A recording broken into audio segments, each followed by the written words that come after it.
अस्सलामुअलैकुम दोस्तों, क्या हाल चाल है।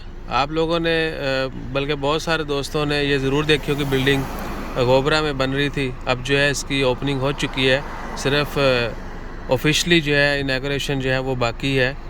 अगर किसी को पता हो कि ये बिल्डिंग क्या है और किस मकसद के लिए यूज़ होगी तो हमारे बताने से पहले ज़रूर बताइएगा कि आपको पता था या नहीं था। तो ये गोबरा के अंदर है और क्या कहते हैं, इंटरनेशनल हॉस्पिटल है। इसमें 200 बेड्स हैं। उसके अलावा क्या कहते हैं कि 40 जो हैं कंसल्टेशन रूम्स हैं, 5 क्या कहते हैं वो ऑपरेशन थिएटर्स हैं। इसके अलावा और फिजियोथेरेपिस्ट के लिए दीगर जो एक्टिविटीज़ होती हैं, सोना स्पा, ये वो तमाम चीज़ें भी इसमें शामिल हैं, इंक्लूड हैं। और ओमान और एक ओमान में सऊद भवान और ब्रोनई की एक कंपनी है, उन्होंने मिलके जो है ना ये बनाई है इंटरनेशनल हॉस्पिटल।